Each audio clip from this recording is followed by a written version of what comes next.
हिंदी में यूपीएससी की तैयारी से संबंधित प्रोग्राम्स को देखने के लिए सब्सक्राइब करें स्टडी IQ IAS हिंदी। नमस्कार, स्टडी IQ IAS हिंदी में आप सभी लोगों का बहुत बहुत स्वागत है। मेरा नाम है विरत दुबे। नक्शे पर इतिहास कार्यक्रम में आइए अगली कड़ी को जोड़ते हैं। और पहले तो बताइए कि आप सब लोग पिछली क्लासेस के सारे एपिसोड देख चुके हैं कि नहीं। तो नक्शे पर इतिहास, नक्शे पर इतिहास ये कार्यक्रम है। और आज के इस कार्यक्रम में हम लोग लगातार मृदभांड संस्कृतियां पढ़ रहे हैं। अभी मृदभांड जो संस्कृतियां हैं उनके बारे में पढ़ रहे हैं। तो ये जो मृदभांड संस्कृतियां हैं इनके प्लेसेस जो है महत्वपूर्ण, उन प्लेसेस के बारे में डिस्कशन चल रहा है। तो लास्ट में BRW कल्चर जो है उसके बारे में हमने पढ़ा था। आज हम लोग पढ़ेंगे NBPW यानी कि नॉर्दर्न ब्लैक पॉलिश्ड वेयर जो है। ठीक है। तो नॉर्दर्न ब्लैक पॉलिश्ड वेयर को हम लोग उत्तरी कृष्ण मार्जित जो मृदभांड है उस नाम से जानते हैं। नाम के अर्थ को भी समझने का प्रयास करेंगे, क्वालिटी क्या है, कैसे ये बर्तन इंपॉर्टेंट थे, इन सब चीजों के ऊपर हमारी चर्चा रहेगी। तो देखिए, इसको हम लोग शॉर्ट में क्या बोलते हैं, NBPW, नॉर्दर्न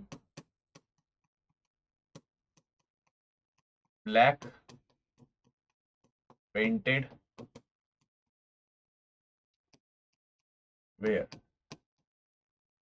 ठीक है। तो नॉर्दर्न ब्लैक पेंटेड वेयर है ये। पेंटेड कह सकते हैं या पॉलिश्ड कह सकते हैं। जो प्रचलित नाम है वो थोड़ा सा पॉलिश्ड है, तो पॉलिश्ड आप लिख दीजिए, पॉलिश्ड वेयर। ठीक है। तो इसको शॉर्ट में हमने बोल दिया NBPW। तो जनरली इसको NBPW के नाम से ही जाना जाता है। हिंदी में उत्तरी कृष्ण मार्जित मृदभांड, उत्तरी कृष्ण मार्जित, कृष्ण मार्जित मृदभांड है, मृदभांड। तो बेसिकली एक काले पॉलिश किए हुए मृदभांड है, काले पेंटेड या काले मृदभांडों के तौर पर इनको जाना जाता है। ब्लैक वेयर्स हैं ये। तो सबसे पहले बात तो अगर हम देखें तो जनरली ये जो बर्तन हैं, जब हम लोगों ने इतिहास में पढ़ा कि जो हड़प्पा संस्कृति है, हड़प्पा सभ्यता जो है, वो दुनिया की पहली ऐसी सभ्यता, ठीक है, दुनिया की पहली ऐसी सभ्यता जिसको हम लोग, मतलब भारत की पहली ऐसी सभ्यता जिसको हम लोग भारत की पहली शहरी या नगरी सभ्यता के तौर पर जानते हैं। उसी तरीके से हम द्वितीय नगरी सभ्यता के तौर पर 6वीं शताब्दी ईसा पूर्व के आसपास के जो विकसित नगर हैं, वो जो 16 महाजनपद वाला इलाका है, उसको हम लोग मानते हैं। तो ये वही समय है। ये जो मृदभांड है, ये जो मिट्टी के बर्तन हैं, इनकी अगर हम प्राचीनता देखने का प्रयास करेंगे, इनकी अगर हम प्राचीनता देखें तो लगभग ये जो है 6वीं शताब्दी ईसा पूर्व के आसपास, शताब्दी ईसा पूर्व जो है, ईसा पूर्व का जो समय है उसके आसपास हमको ये देखने को मिल जाते हैं, 6th सेंचुरी बिफोर क्राइस्ट के आसपास। और इनको उत्तरी कृष्ण मार्जित मृदभांड या काली पॉलिश वाले बर्तन जो है वो कहा गया, द्वितीय नगरी सभ्यता के समय में पाए गए। तो इनका प्रयोग बहुतायत में किया गया। तो कहते हैं कि सिरेमिक इंडस्ट्री का ये एक बहुत बड़ा हिस्सा हुआ करते थे एक समय में। जो मृदभांड संस्कृति है, मृदभांड संस्कृति में, मृदभांड संस्कृति जो है उसमें ये जो NBPW वेयर्स हैं, NBPW जो वेयर्स हैं, इनका सबसे महत्वपूर्ण स्थान है, क्योंकि इनको एक बिजनेस के तौर पर इस्तेमाल किया गया था। एक बहुत, क्योंकि लोगों ने क्योंकि शहरीकरण हुआ दोबारा से। ये वो शहरीकरण था जिसमें, अब जब शहरीकरण होता है तो आप थोड़ा सा पर्सनैलिटी को समझिए कि थोड़े स्टैंडर्ड लोग भी होंगे, क्लासिफिकेशन ऑफ सोसाइटी होगा, अपर क्लास लोअर क्लास ऐसे करके। तो अपर क्लास जो है उसकी डिमांड होंगी कुछ, और उसके लिए मिडिल क्लास लोअर क्लास के जो लोग हैं वो उद्योग कर रहे होंगे, उद्यम कर रहे होंगे, उनको ये अपर क्लास के लोग खरीदेंगे। तो ये एक सिस्टमेटिक तरीके से काम मतलब वहां पर हो रहा है। तो एक अगर आप देखोगे तो ये जो बर्तन है खास तौर से इनकी पहचान इस रूप में भी की जा सकती है कि ये दर्शाते हैं कि उस समय के जो लोग हैं, या ये पहचान है प्रॉस्पेरिटी की। हम इसको कह सकते हैं कि जिन जगहों पर या जिन घरों में इसका इस्तेमाल हो रहा है, वो घर की हम आर्थिक दशा का आकलन लगा सकते हैं, ये पता कर सकते हैं कि ये संभवतः ऊंचे दर्जे के मकान रहे होंगे, ऊंचे दर्जे के लोग रहे होंगे, क्योंकि ये कलात्मक है बर्तन। ये आम बर्तनों, आम जो बर्तन इस्तेमाल किए जाते हैं उससे कुछ खास बर्तन है ये वैसे बर्तन नहीं है कि कोई भी इसका इस्तेमाल कर रहा है। तो कहने का मतलब है कि इसकी गढ़न अच्छी है। बेसिकली ये बर्तन जो है वो समृद्धि के सूचक हैं, समृद्धि सूचक। समझ में आया कि नहीं आया? अर्थात प्रॉस्पेरिटी को ये रिप्रेजेंट कर रहे हैं कि ये जो पॉट्स हैं, ये जो पॉटरीज हैं, ये अपर क्लास के द्वारा जो है इसको इस्तेमाल किया गया है, लोअर क्लासेस के द्वारा इसको बनाया गया होगा, या मिडिल क्लास के द्वारा इसको बेचा गया होगा, कुछ इस तरीके के काम किए गए होंगे। तो ये वैसे ही है कि जब हमारे रोटी कपड़े मकान की जरूरत पूरी हो जाती है तो हम अदर थिंग्स जो हैं उसकी तरफ सोचना शुरू करते हैं, हम चीज़ों को सजाना शुरू करते हैं। तो ये सजावटी कार्यों में या फिर लग्जीरियस टाइप की चीज़ों में इसका इस्तेमाल होते हुए देखने को मिल रहा है। ठीक है, अब अगर हम इसकी संस्कृति की विशेषता देखें कि जिस दौरान में एनबीपीडब्ल्यू वेयर्स मिल रहे हैं उसकी संस्कृति की एक विशेषता तो यह है कि ये संस्कृति नगरीय संस्कृति को रिप्रेजेंट कर रही है और इसका प्रयोग करने वाले जो लोग हैं वो थोड़ा समृद्ध लोग हैं, तो अपर क्लास के लोग हैं। एक तो ये हमको पता चल रहा है। दूसरा हमको एक चीज और पता चल रहा है इससे, जो इसकी समृद्ध जो संस्कृति इसकी विशेषता में देखें तो यहां के जो लोग हैं, इस सभ्यता के जो लोग थे, वो लोहे का व्यापक प्रयोग कर रहे थे। लोहे का यहां पर व्यापक प्रयोग हो रहा था। इसका मतलब ये नहीं कि एनबीपीडब्ल्यू वेयर्स में लोहे का प्रयोग हो रहा है। अच्छा, कुछ लोग दावा करते हैं कि एनबीपीडब्ल्यू वेयर्स को बनाने में लोहे का प्रयोग हुआ, कैसे हुआ वो मैं भी आपको आगे बताऊंगा। लेकिन इस सभ्यता के लोग जिस समय एनबीपीडब्ल्यू प्रयोग कर रहे हैं उस समय लोहे का कल्चर चल चुका है। यानी कि अगर हम धातु युग की बात करें, अगर हम बात करें कि इस समय कौन सा, जैसे पाषाण काल हम लोगों ने शुरुआत में पढ़ा, स्टोन एज पढ़ा, फिर कॉपर एज पढ़ा, ब्रॉन्ज एज पढ़ा, उस तरीके से अगर देखें तो ये आयन एज है। यहाँ के लोग आयन का इस्तेमाल करना शुरू कर देते हैं बेसिकली, अगर हम यहाँ पर ध्यान दें तो इसका प्रयोग हो रहा है। सिक्के अच्छे खासे तरीके से प्रयोग किए जा रहे हैं, सिक्कों का प्रयोग हो रहा है, तो सिक्कों का युग है ये, सिक्कों का युग है। भारी मात्रा में इस युग के सिक्के हमको जो है वो प्राप्त होते हैं। यानी अब फिर वही बात है, ये भी एक सिंबल ऑफ प्रॉस्पेरिटी है, एक symbol of healthy economic activities को दिखाता है, व्यापारिक गतिविधियां हैं। ठीक है, आर्थिक रूप से हम समझ सकते हैं कि ये लोग मजबूत रहे होंगे। आर्थिक रूप से अगर देखें तो आर्थिक मजबूती को दिखाता है, मजबूती को रिप्रेजेंट करता है, ये सुदृढ़ता को दिखाता है, ये इकोनॉमिक वेल्थ जो है वो आपको यहाँ पर है, दिखने को मिल रही है। लोग जन जागृत हैं, बड़े बड़े साम्राज्यों का उदय हुआ है जैसे मगध है, इन सब का। तो ये चीज आपको यहाँ पर मृदभांड संस्कृति में देखने को मिलेगी। अब यहां पर एक चीज आप देख रहे होगे कि इसका नाम बड़ा विचित्र है। इसका नाम विचित्र क्या है? इसका नाम है एनबीपीडब्ल्यू। तो देखो, बीपीडब्ल्यू से तो आप आराम से ब्लैक पेंटेड वेयर हैं या ब्लैक पॉलिश्ड वेयर हैं, यानी कोई पात्र बनाया गया है, कोई पॉटरी बनाई गई है, उसको ब्लैक कलर से पॉलिश किया गया है। ठीक है, तो वो ब्लैक पॉलिश्ड हो गया। लेकिन यहाँ पे नॉर्दर्न का मतलब क्या है? तो इतिहासकारों ने नॉर्दर्न यानी उत्तरी का जो अर्थ निकाला है वो ये अर्थ निकाला है, क्योंकि ये मृदभांड अधिकतर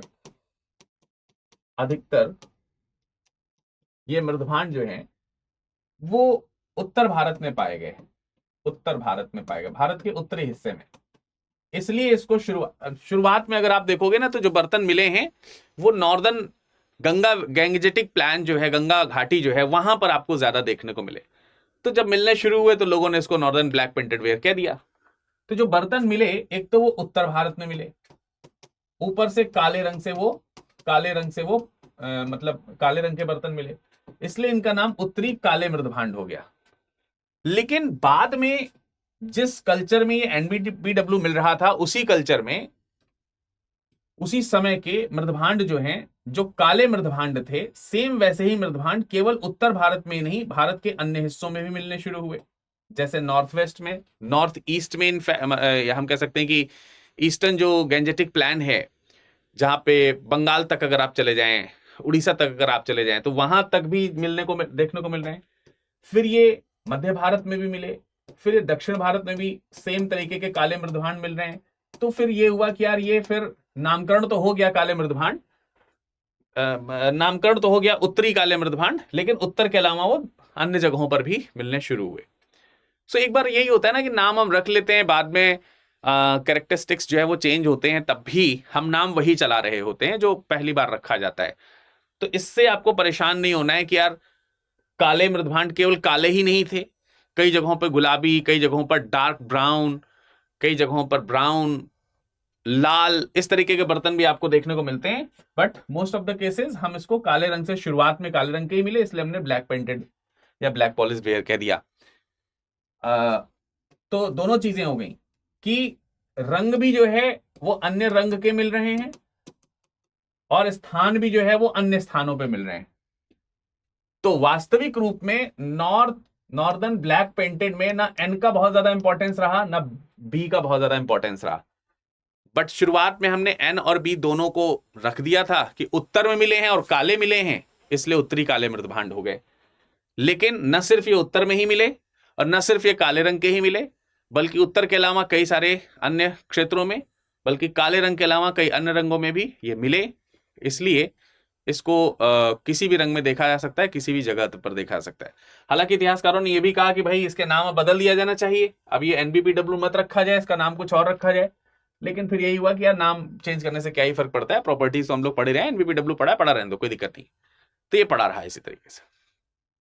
अब हम ये जानते हैं कि ये बर्तन बने कैसे होंगे, अर्थात इन बर्तनों को, इनकी निर्माण विधि को अगर हम समझने का प्रयास करें कि इनका निर्माण कैसे किया गया होगा, वस्तुतः इनके निर्माण में क्या क्या चीजें प्रयोग की गई होंगी, कैसे प्रयोग मतलब बना होगा ये, तो अंदाजा लगाया जाता है कि इसमें जो खास तौर से काला रंग आ रहा है, वो काला रंग आ रहा है फेरस ऑक्साइड के कारण। फेरस ऑक्साइड यानी कि लौह ऑक्साइड जिसको हम बोलते हैं, फेरस ऑक्साइड। फेरस ऑक्साइड जो है उसका अगर आप लेप लगा रहे हैं, और लेप लगा करके बर्तन के ऊपर लेप लगा करके इसको आप पका रहे हैं, तो उसकी वजह से ये काला रंग आ रहा है। तो अब देखिए यहां पर मैंने आपको बताया ना कि बर्तन में थोड़ा सा लोहे का एक टर्म आएगा, तो मैंने आपको बताया ना फेरस ऑक्साइड का प्रयोग या तो किया जा रहा है, या कुछ इस तरीके की और भी चीजें, जैसे magnetic ferrous silicate, magnetic ferrous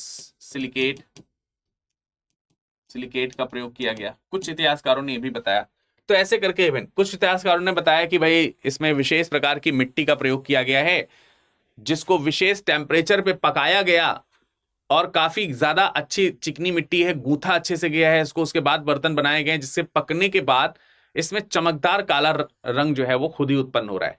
तो ये आपको देखने को मिलता है। वास्तविक रूप में बर्तन चमकदार काले रंग के हैं, इनका सरफेस बहुत ज्यादा शाइनी है। तो ये एक चीज है। हालांकि सब लोग इस बात को एक्सेप्ट नहीं करते कि हाँ भाई फेरस ऑक्साइड से ही बना होगा, कुछ लोग कहते हैं कुछ अलग अलग चीजें भी मिलाई गई, कुछ अलग अलग दूसरे, जैसे कि मैग्नेटिक ऑक्साइड को शायद मिलाया गया होगा, जो भी, और रंग भी अलग अलग है। निर्माण विधि में एक चीज और है, निर्माण विधि में एक चीज कहा गया कि इनको जो है चाक पर बनाया गया, ज्यादातर चाक जो होते हैं ना, पहिया, व्हील्स जो होते हैं जिनके ऊपर बनाया जाता है, तो उनको बहुत तेजी से घुमा के बनाया जाता था। तो बहुत तेजी से चाक को घुमा के बनाया जाता था, उसके ऊपर जब इस बर्तन को बनाया गया तो इसकी जो परत है, यानी कि जो मोटाई है, वेट जो है पूरे बर्तन की, वो बहुत पतली है। परत जो है वो क्या है, पतली। तो पतली होने का रीजन उन्होंने बताया कि बहुत तेजी से चाक पर घुमा करके बनाया गया, इस वजह से ये काफी पतले हैं। और नाजुकता जो होती है ना बर्तन में, जो नाजुकता होती है, again this is also symbol of prosperity. मतलब आप देखिए ज्यादातर आप लोग जैसे अगर बड़े घर के होंगे मे बी, या फिर गए होंगे कभी किसी बड़े घर में, तो वहां देखिए बर्तन जो होते हैं वो बहुत हल्के, बहुत नाजुक, और बहुत मतलब ऐसा कि अगर उसमें लिखा भी होता है हैंडल विद केयर, और जनरली मतलब सामान्य घर के लोग होते हैं बर्तनों को कहाँ ही हैंडल विद केयर करते हैं यार, उठा लिया किसी भी तरह, पता लगा उसको ढंग से नहीं उठाया तो गिर पड़ा, टूट गया। तो वैसा बहुत बहुत नाजुक होते हैं वो। तो वैसा चीज भी यहाँ पर देखने को मिलती है। तो उस हिसाब से भी कहा सकता है कि यार इसको किसी समृद्ध घरों में इस्तेमाल किया जाता होगा। आम घरों में, अगर आम घरों में इस्तेमाल भी किया जाता तो मतलब किसी साधारण तरीके से इसका इस्तेमाल नहीं हो रहा, किसी फंक्शन वगैरह में इस्तेमाल होता होगा ऐसा करके। तो ये समृद्धि का प्रतीक कहीं ना कहीं माना गया है। और ये बड़े एरिया में, इसके अगर हम देखें कि कहां पर ये पाया गया है, तो अब उसके लिए तो मैप बनाना पड़ेगा, लेकिन इसको पश्चिमोत्तर भारत से लेकर के जहां पर हम सिंधु घाटी, सिंधु नदी की जो वैली है, सिंधु रिवर का जो प्लेन है, एरिया है, या वैली एरिया जो है, वहां से लेकर के Gangetic plain and eastern Gangetic plain तक इसका प्रसार है। और साउथ में भी आप इसको काफी बड़े स्तर पर मतलब आप आंध्र प्रदेश है, महाराष्ट्र है, जो है कर्नाटक है, कर्नाटक में ब्रह्मगिरी वाला जो इलाका है, वहां तक आप इसका प्रसार जो है अच्छा खासा तरीके से देख पाते हो। So let's move on to the map, but before that एक बहुत इंपॉर्टेंट सूचना है। 9 दिसंबर से बैच की शुरुआत हो रही है, प्रतिज्ञा प्लस बैच है। अगर आप इसमें एनरोल करना चाहते हैं P2I बैच, अभी आपको डिसाइड करना पड़ेगा कि 2027 का बैच आपको लेना है या 2028 का बैच लेना है। 2027 और 2028 दोनों जो बैच है, इसमें मैं आपको इतिहास पढ़ा रहा हूं। अगर आप मेरे साथ इतिहास पढ़ना चाहते हैं बहुत ही अनुशासन के साथ, मैं अपने क्लास में अनुशासन बहुत रखता हूं, सिंपल सी बात है। तो अनुशासन के साथ अगर आप इतिहास पढ़ना चाह रहे हैं, मेरे साथ जुड़िए, इस बैच के साथ जुड़िए, ठीक है। आपको अगर मैक्सिमम डिस्काउंट चाहिए, अगर आपको लगता है कि हम आपको मैक्सिमम डिस्काउंट दिला दें, तो इसके लिए आप ये नोट कर लीजिए, ये क्या नाम है, ये ईमेल आईडी है, इसको नोट कर लें, ठीक है। ये ईमेल आईडी, यहां पर आप अपना नाम लिख दीजिए और अपना मोबाइल नंबर लिख करके मुझे भेज दीजिए, ठीक है। तो बहुत सारे बच्चे जो है इस तरीके से करके भेज देते हैं, तो मैं उनकी सहायता कर देता हूँ, मेरी टीम उनकी सहायता कर देती है और वो एनरोलमेंट करा लेते हैं और आसानी से वो बढ़िया तरीके से पढ़ रहे हैं। तो आप लोग भी चाहें तो कर सकते हैं, virad.dubey@studiiq.com, ठीक है। या फिर आप हमें टेलीग्राम या इंस्टाग्राम पे भी संपर्क कर सकते हो। इंस्टाग्राम पे जैसे मैसेज कर दिया जा करके, तो वहां पर आपको मैं सहायता कर दूंगा। अब इसमें फीचर्स बहुत अच्छे अच्छे हैं, आप चाहें तो जा करके देख सकते हो। फॉर एग्जाम्पल आप स्टडी IQ की वेबसाइट को विजिट करिए, ठीक है। स्टडी IQ जो है उसकी वेबसाइट को आप विजिट कर सकते हो, वहां पर कोर्सेज को आप ओपन कर सकते हो और कोर्सेज को ओपन करके, ठीक है, जैसे आप हिंदी में है, UPSC हिंदी के बैचेस को सेलेक्ट कर लिया, आप हिंदी इंग्लिश या इंग्लिश किसी में भी जा सकते हो। और आप जब इसमें जैसे 2028 का बैच है, इस पे बाय नाउ पे क्लिक करोगे आप, तो बाय नाउ वाला ऑप्शन आएगा, यहाँ पे डाउनलोड ब्रोशर करके, ब्रोशर डाउनलोड करके आप देख लेना, ठीक है। ब्रोशर जो है वो डाउनलोड करके आप देख सकते हैं आराम से। और बाय नाउ वाले ऑप्शन पे जाएंगे, बाय नाउ वाले ऑप्शन पे जाओगे तो यहाँ पर ऑलरेडी एक कोड लगा होगा, इसे रिमूव कर देना है, चाहे आप मोबाइल से कर रहे हो चाहे आप लैपटॉप से कर रहे हो। कोड यहाँ पर दूसरा लगाना है जो मैंने आपको बताया, VIRADLIVE, इसको लगा के फिर अप्लाई वाली बटन पे क्लिक करेंगे, आपको डिस्काउंट मिल जाएगा 28,999 में, बैच आसान से उपलब्ध हो जाएगा। तो अभी देखिए 28,999, 29,000 में ये मिल रहा है, ठीक है, और 2028 का। और यहाँ पर देखो यही होता है, मैं इसीलिए आपसे कहता हूँ कि कोड लगा के एक बार चेक कर लिया करो, विरद लाइव, VIRADLIVE। तो विरद लाइव कोड के साथ वैसे तो डिस्काउंट मिलना चाहिए था 29,999, यानी आपको बैच पड़ना चाहिए था 30,000 का, लेकिन देखो अभी मैंने लगा के देखा आपके सामने, तो ये 28,000 का पड़ रहा है, 28,999 का पड़ रहा है, यानी 29,000 का पड़ रहा है। तो कभी कभी एक्स्ट्रा हिडन डिस्काउंट भी मिलते हैं, इसीलिए मैं कह रहा हूं कि विरद लाइव कोड लगा के देखना, ठीक है। विरद लाइव कोड से ही आप एडमिशन लेना, ठीक। और अगर नहीं हो पा रहा है तो सबसे बढ़िया तरीका मैंने आपको बता दिया कि आप जो है यहाँ पर ये कर दीजिएगा, ठीक है। चलिए अब हम आगे बढ़ते हैं और एक बार मैप को ड्रॉ करने का प्रयास करते हैं। चलिए, तो मैप को ड्रॉ अगर करेंगे तो हमेशा वैसे ही जैसे मैं दक्षिण भारत हमेशा ड्रॉ करता हूं, मैं आपके लिए दक्षिण भारत ड्रॉ कर दे रहा हूं, ठीक है। और दक्षिण भारत को, अरे यार ये थोड़ा नीचे लाना पड़ता है और फिर इसको ऐसे करके ऐसे करना है, ठीक है। और यहीं से आप जो है चाहें तो पाकिस्तान बना ले और फिर यहीं से ऐसे करके इंडिया जो है आपका बन जाएगा, ठीक है। तो जो भारत और पाकिस्तान का संयुक्त रूप मैंने बनाया है, संयुक्त भारत है, उसमें बांग्लादेश भी शामिल है, इधर बांग्लादेश हो जाएगा, उधर पाकिस्तान हो जाएगा, उधर ऐसे करके। तो क्योंकि पुराने समय का डायग्राम अगर यहाँ पर बन रहा है तो पुराने समय के डायग्राम को हमको थोड़ा सा ध्यान रखना पड़ेगा, और कुछ बात नहीं है। तो चलिए एक बार देखते हैं कि कहाँ कहाँ पर कौन कौन से प्लेसेस हैं। अब प्लेसेस को ध्यान से सुनना है, प्लेसेस को ध्यान से समझना है।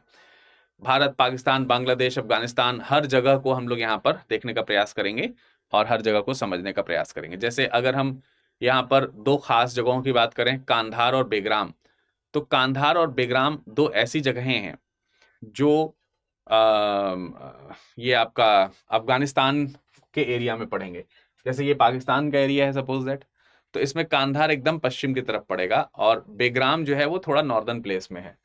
तो ये आप मान के चलिए कि यहाँ कहीं पे, इस जगह कहीं पर, क्योंकि यहाँ पर पेन थोड़ा सा पतला करना पड़ेगा, मैं लिख दे रहा हूँ। ये आपका हो गया कांधार, ये हो गया बेटा कांधार का रीजन। और यहाँ कहीं पे आपको, इस जगह पे कहीं पे, जो ये सिंधु नदी ऐसे करके जाती है ना, तो सिंधु की सहायक नदी एक आती है उधर से, उसके पास में एक जगह पड़ती है बेग्राम। बेग्राम, ये आपका दो जगहें ऐसी हैं जो अफगानिस्तान में। इसके बाद कुछ लोकेशंस ऐसे हैं जो पाकिस्तान में आपको देखने को मिलेंगे, जैसे उदयग्राम है, उदयग्राम के अलावा चारसद्दा है, बहुत इंपॉर्टेंट लोकेशंस हैं ये। जैसे ये उदयग्राम बना दे रहा हूं मैं यहाँ पर, उदयग्राम यहाँ कहीं पर है, उदयग्राम, इसी के नीचे आपका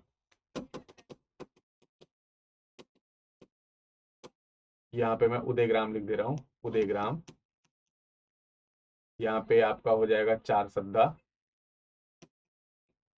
चारसद्दा।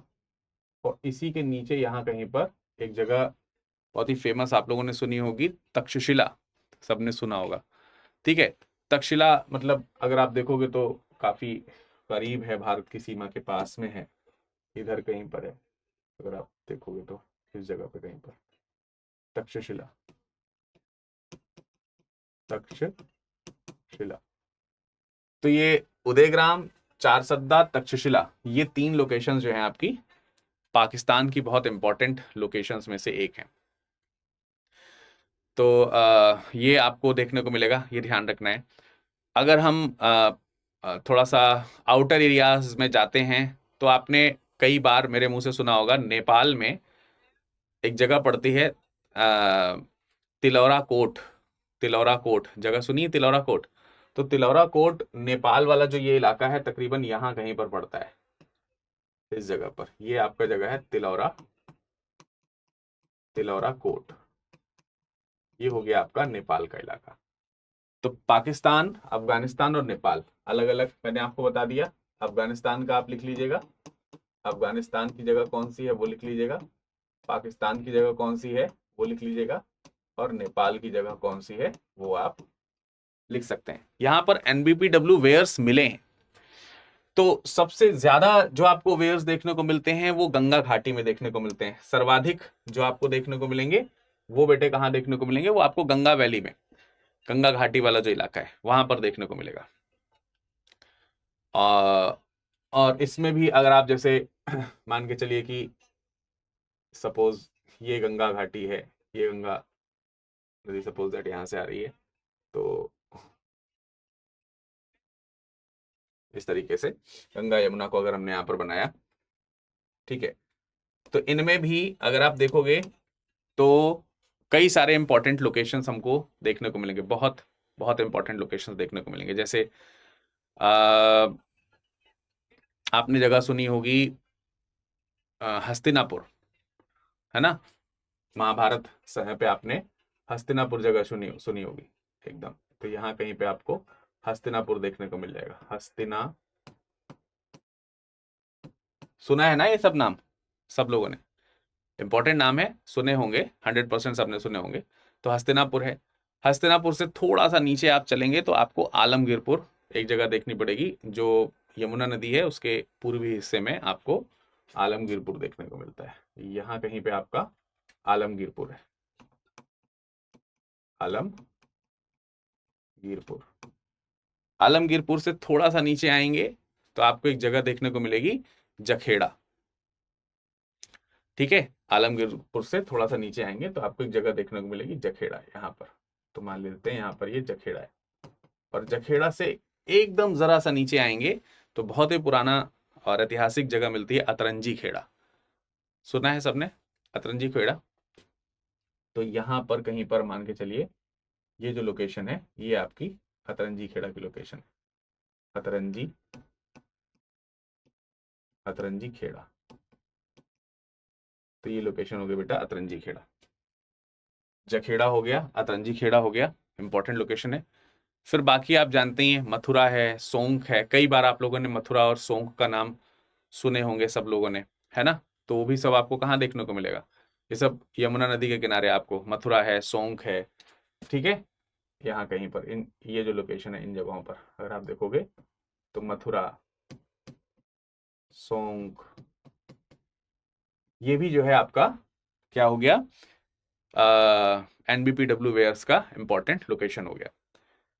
फिर एक इंपॉर्टेंट जगह आपने इतिहास में अक्सर सुनी होगी, फतेहपुर सीकरी।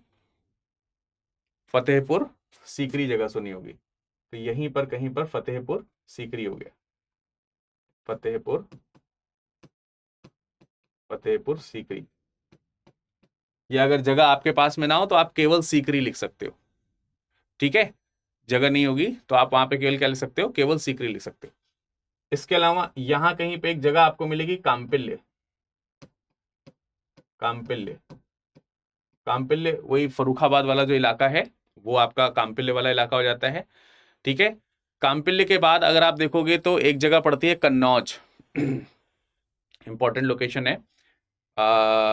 थोड़ा कानपुर के पास ही आप जब बढ़ोगे तो आपको कन्नौज जगह जो है वो देखने को मिलेगी, ठीक है। तो यहीं कहीं पे मान के चलिए कि ये कन्नौज है। कन्नौज के अलावा एक इंपॉर्टेंट लोकेशन आपको मिलेगी अहिछत्र। अहिछत्र जो है वो नॉर्दर्न एरिया में, आप बरेली की तरफ जब आप बढ़ते हो, उत्तर में बरेली वाला जो इलाका है अहिछत्र, वहां आपको देखने को मिलेगा अहिछत्र। कई बार आपको मैंने अहिछत्र लोकेशंस दिखाई हैं। अहिछत्र है। इसके अलावा आपका जो है एक और इंपॉर्टेंट लोकेशन है अयोध्या, है ना, अयोध्या। तो आप मान के चलिए कि यहाँ कहीं पर, अब ये बना नहीं है सही से, तो यहाँ पर आप अयोध्या लिख सकते हैं, अयोध्या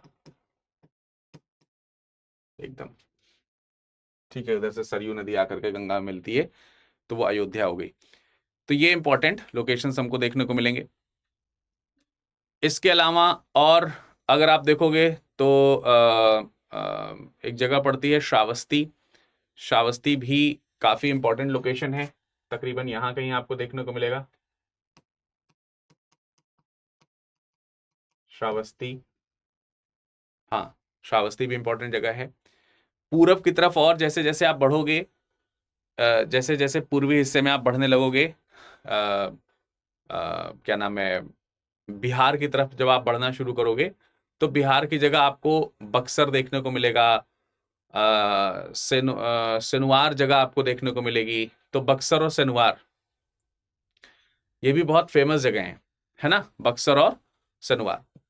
तो ये आपको, मतलब नदी को मुझे थोड़ा ऐसे गिराना चाहिए था वैसे तो, ये जो नदी है इस नदी का बहाव मुझे थोड़ा ऐसा रखना चाहिए था जिससे कि ये सही से बन जाता। तो मैं बना दे रहा हूँ, कोई बात नहीं, दोबारा से बना दे रहा हूँ, मान के चलिए ऐसे, ठीक है। तो यहाँ कहीं पर आप मान के चलें, इस जगह पर कहीं पर, इधर कहीं पर, ठीक है। तो ये आपकी यहाँ पर बक्सर जगह हो जाएगी, बक्सर, सेनुवार, ये लोकेशंस भी इंपॉर्टेंट आपके लिए हैं, बक्सर और सेनुवार, ठीक है। बक्सर और सेनुवार जो है ये भी लोकेशन इंपॉर्टेंट आपके लिए हो जाती है। यहां पर आपको पाटलिपुत्र भी एक जगह देखने को मिलेगी,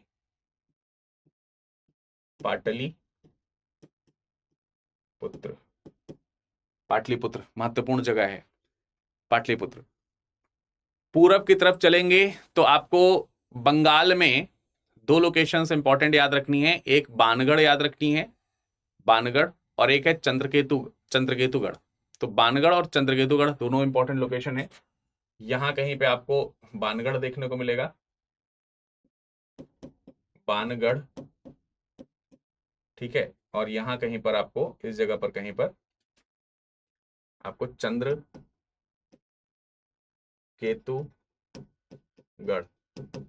इन जगहों पर आपको चंद्रकेतुगढ़ देखने को मिलेगा।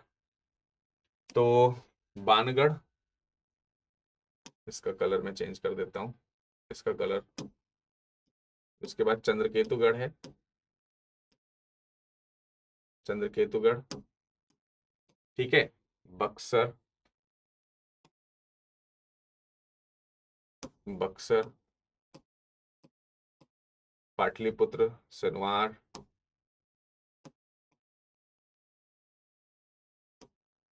ठीक है। ये सब जो है महत्वपूर्ण लोकेशंस हैं जो आपको इस तरफ देखने को मिलेंगी, पूरब की तरफ। इंपॉर्टेंट लोकेशंस हैं ये सारी की सारी, ठीक है। अगर आप ध्यान रख पाए तो, मतलब ध्यान रखना ही है। अगर आप बार बार मैप में बना रहे हो तो कुछ तो इंपॉर्टेंट लोकेशंस रिपीटेड हैं जो आप समझ पा रहे होंगे कि हाँ यार रिपीटेड हैं। इसी तरीके से आपको एक लोकेशन यहां पर और चाहे तो आप याद रख सकते हैं, वैशाली, सॉरी, वैशाली एक लोकेशन चाहे तो आप याद रख सकते हैं, वैशाली, ठीक है। तो वैशाली वाली लोकेशन भी आपके लिए इंपॉर्टेंट हो जाएगी।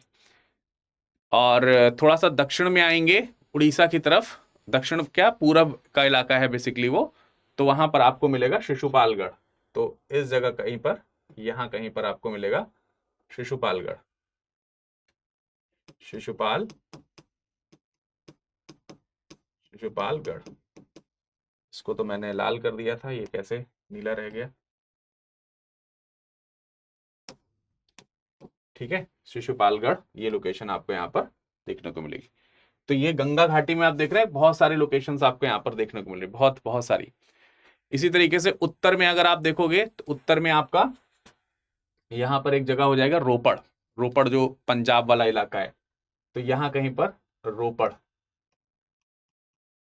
रोपड़, ठीक है, पंजाब का इलाका।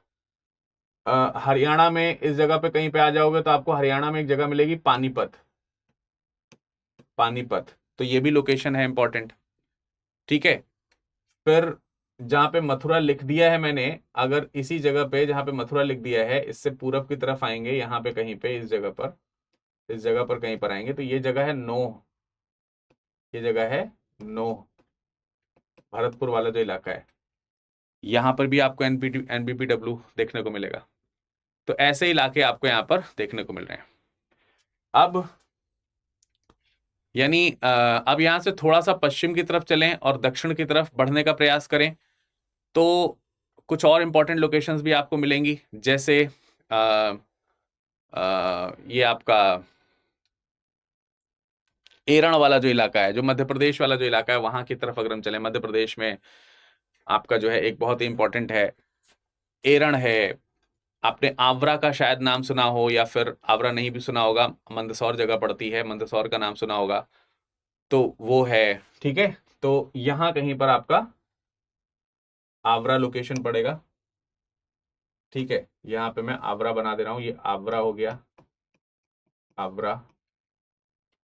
यहीं कहीं पर आपको उज्जैन भी यहीं पर इसी के पास में आपको देखने को मिलेगा, इस जगह पर कहीं पर उज्जैन, उज्जैन, उज्जैन, ये आपका उज्जैन हो गया। उज्जैन के अलावा यहीं पर आपको बगल में ही नागदा देखने को मिलेगा, नागदा, नागदा उज्जैन आसपास ही है, ज्यादा दूर नहीं है, एकदम सटे हुए हैं एक तरीके से। इससे ऊपर जाएंगे तो यहाँ पर एरण आपको देखने को मिलेगा, एरण। ये सब एमपी की लोकेशंस हैं, ठीक है, एमपी की लोकेशंस आपको देखने को मिलेंगी। इसके बाद आप यहाँ पे आओगे तो यहाँ पर आपको महेश्वर जगह एक देखने को मिलेगी, महेश्वर। अब महेश्वर वाली लोकेशन अगर आप देख रहे हो तो ये महेश्वर जो है महेश्वर खरगोन डिस्ट्रिक्ट एमपी का जो पड़ता है वहां पर है, ठीक है। तो ये सब इंपॉर्टेंट लोकेशंस आपको मैंने यहाँ पर एक तो बताई। फिर अगर आप दक्षिण की तरफ चले जाओगे महाराष्ट्र में, तो महाराष्ट्र में कुछ लोकेशंस आपको मिलेंगी। महाराष्ट्र की कुछ लोकेशंस में जैसे बहुत ही महत्वपूर्ण लोकेशन है नासिक, नासिक, नासिक सबने सुना होगा, सुना है ना, नासिक है। बहल है यहाँ पर, इसी जगह पर बहल, यहीं पे आपको प्रकाश जगह मिलेगी, प्रकाश, नासिक, बहल, प्रकाश। यहीं पे आपको नेवासा जगह मिलेगी, नेवासा, नेवासा। ये सब पहले आपने पढ़े हैं, ऐसा नहीं कि नहीं पढ़ा है। पश्चिम में गुजरात की तरफ चले जाएंगे तो प्रभास पाटन जगह मिलेगी, प्रभास पाटन, या कहीं कहीं केवल पाटन लिखा रहता है, ये बहुत फेमस जगह है। ठीक है, तो ये नेवासा से थोड़ा सा नीचे आएंगे तो एक जगह आपको मिलेगी टेर। तो ये आपके मध्य प्रदेश की तरफ का, महाराष्ट्र की तरफ जो है इंपॉर्टेंट लोकेशंस आपको यहाँ पर भी देखने को मिल रही हैं, टेर। ठीक है, और नीचे की ओर जाएंगे थोड़ा सा तो कर्नाटक की तरफ चले जाएंगे तो यहाँ पे आपको ब्रह्मगिरी वाला एक इलाका देखने को मिलेगा, ब्रह्मगिरी, ब्रह्मगिरी वाली लोकेशन, ये भी महत्वपूर्ण है ही है, इसमें कोई दो राय नहीं है। इसके अलावा पूरब की तरफ जब आप जाओगे तो पूरब की तरफ में, दक्षिण पूर्व की तरफ, मतलब दक्षिण की पूर्व की तरफ जब जाओगे तो आपको वहां पर भी कुछ लोकेशंस मिलेंगी। वहां कुछ लोकेशन में जैसे तेलंगाना वाला इलाका है, तो तेलंगाना में आपको जगह मिलेगी कोंडापुर, है ना, कोंडारापुर या कोंडापुर, हाँ कोंडापुर ऐसे करके जगह है, कोंडापुर है। और आपका क्या नाम है, अ, ये है धरणी कोट है, आपको इस तरीके से जगह मिलेगी। तो कोंडापुर इंपॉर्टेंट आपकी इस जगह हो जाती है। तो सपोज दैट यहाँ कहीं पर कोंडापुर है, इस जगह पर, ये आपका कोंडापुर हो गया, कोंडापुर। ठीक है, कोंडापुर से थोड़ा सा नीचे की ओर आएंगे तो आपको यहाँ पर धरणी कोट मिलेगा, इस जगह कहीं पर, ये धरणी कोट है, धरणी कोट इंपॉर्टेंट लोकेशन है। अमरावती नाम आपने सुना होगा, तो इसी से पूर्व में अमरावती, अमरावती, अमरावती वही आंध्र प्रदेश वाला जो अमरावती है वो अमरावती। अमरावती से थोड़ा सा नीचे आएंगे तो छिब्रोलू जगह पड़ेगी, छिब्रोलू आंध्र प्रदेश, छिब्रोलू, छिब्रोलू। ये पिछले वाले सेक्शन में मैंने आपको दिखाया था, BRW कल्चर, जब मैं आपको पढ़ा रहा था तो वहां पर मैंने आप लोगों को बताया छिब्रोलू वाला इलाका। ठीक है, तो ये लोकेशंस आपको देखने को मिलेंगी। ये तमाम सारे जो हैं, गुंटूर रीजन है बेसिकली, ये आंध्र प्रदेश का इलाका हो गया। तो ये खास लोकेशंस थी जो मैंने आपको यहाँ पर दिखाई, और इन सब जगहों पर NBPW कल्चर्स आपको देखने को मिलते हैं, यानी नॉर्दर्न ब्लैक पेंटेड वेयर्स आपको इन सब जगहों पर निश्चित तौर पर देखने को मिल जाएंगे। तो कहने का अर्थ ये हुआ कि भारत में अगर आप ये कह रहे हो, मतलब अगर आप इसको आप लिख लोगे ना कौन सी चीज कहां पर है, तो मुख्य तौर पे, मोटे मोटे तौर पे अगर आप इसको विभाजित करना चाहते हैं तो इस तरीके से विभाजित कर सकते हैं कि जैसे सपोज ये वाला इलाका है, सपोज दैट ये वाला इलाका है कांधार और बेग्राम और उदयग्राम और तक्षशिला वाला, ये वाला जो लोकेशन है, ये आप पश्चिम उत्तर वाला इलाका लेकर के चलें। तो पश्चिम उत्तर वाला इलाका जो है वो कुछ इस तरीके से आपका हो जाएगा, है ना। पश्चिम उत्तर वाला इलाका आपका ये वाला हो गया, जिसमें कांधार है ना, जिसमें आपका कांधार वाला लोकेशन है। पाकिस्तान के लोकेशंस मैंने आपको दिखाए,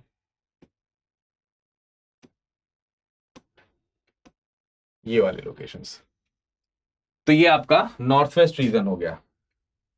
फिर इसके बाद उत्तर भारत में आप देख सकते हो, ये पंजाब वाला रीजन हो गया पूरा का पूरा। इधर की ओर अगर आप देखोगे तो ये पंजाब वाला रीजन हो जाएगा, इसको हटाओ दो, डिलीट कर दो। इधर वाला जो रीजन है आपका, ये पंजाब वाला रीजन हो गया, सॉरी, ये पंजाब वाला रीजन हो गया, है ना, पंजाब हरियाणा वाला रीजन। आप इसे पंजाब हरियाणा वाला रीजन बना सकते हो। तो ये पंजाब हरियाणा वाला रीजन है। पंजाब हरियाणा वाला रीजन से आप नीचे आएंगे तो उत्तर प्रदेश के इतने सारे इलाके आपको देखने को मिल रहे हैं, बहुत सारे इलाके देखने को मिल रहे हैं।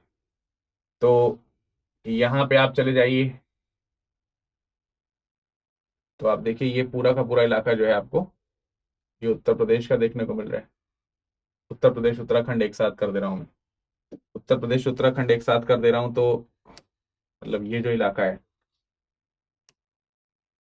ये पूरा का पूरा इलाका, ये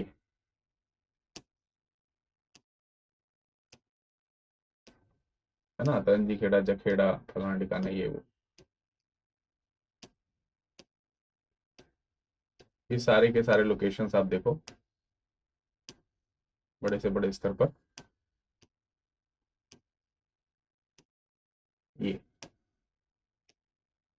ये जो इलाके हैं उत्तर प्रदेश वाले इलाके हो गए बेसिकली। इधर आप एक साथ कर लो बंगाल और बिहार वाला जो इलाका है वो एक साथ कर लो। तो बंगाल बिहार वाला जो इलाका है वो एक साथ अगर आप कर लोगे, उड़ीसा को भी एक साथ मिला लो, तो वो एक रीजन बना देते हैं उसका। और उसमें जो है आप ये लोकेशन देखो पूरा, ये पूरा का पूरा जो लोकेशन है ना, ये एक काइंड ऑफ लोकेशन हो गया आपका। तो ये है। फिर इधर वाला जो लोकेशन है वो आप एमपी का देख लो, मध्य प्रदेश का ये पूरा का पूरा हिस्सा हो गया, एमपी का हिस्सा हो गया। तो ये आपका एमपी रीजन हो गया। ये आपका कौन सा रीजन हो गया? ये आपका एमपी रीजन हो गया, एमपी। उसके बाद इधर वाला जो इलाका है ये पश्चिम भारत को एक साथ कर लीजिए, जिसमें आप गुजरात वाला इलाका मिला लें, है ना, जिसमें आप गुजरात वाला इलाका मिला लें। और ये पूरा का पूरा, ये पूरा यहां से यहां तक मिला लो आप ऐसे। तो ये पूरा आपका हो जाएगा दक्षिण पश्चिम का जो पूरा इलाका है वो आपका ये हो जाएगा, इधर वाला इलाका। ठीक है। और फिर आपका दक्षिण पूर्व का इलाका हो गया, दक्षिण पूर्व का इलाका हो गया जो इधर आपको देखने को मिल रहा है, ये आंध्र प्रदेश की तरफ से इलाका आपको देखने को मिल रहा है। ठीक है जी, आंध्र प्रदेश की तरफ से जो इलाका आपको देखने को मिल रहा है वो ये इलाका। तो काफी सारे लोकेशंस थे जो मैंने आपको इसमें दिखा दिए। आई होप कि आपको समझ में आ गए होंगे। चलिए, तो कहने का अर्थ क्या है कि कहने का अर्थ ये यहाँ पर ये है कि अगर आप इन सारे लोकेशंस को देखोगे तो इन सारे लोकेशंस में उत्तर से लेकर दक्षिण तक, पूरब से लेकर पश्चिम तक, हर जगह की लोकेशंस जो है आपको देखने को मिल जाएंगी। हर जगह की लोकेशंस जो है वो आपको देखने को मिल रही हैं। ठीक है। तो फिलहाल इतना ही है, मतलब ऐसा ही है अगर आप देखोगे। और बताइए, बाकी सब लोग प्रिपरेशन सही से कर रहे हो? हाँ, सबको सारी चीजें समझ में आ रही हैं? किसी को कोई दिक्कत, किसी को कोई परेशानी?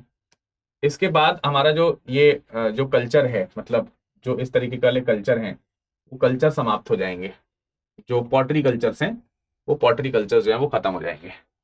तो पॉटरी कल्चर्स खत्म होकर के आगे हम किसी दूसरे टॉपिक में चलेंगे। ठीक है, आगे हम किसी दूसरे टॉपिक में चलेंगे और किसी दूसरे टॉपिक को हम डिस्कशन कर रहे होंगे। ठीक है,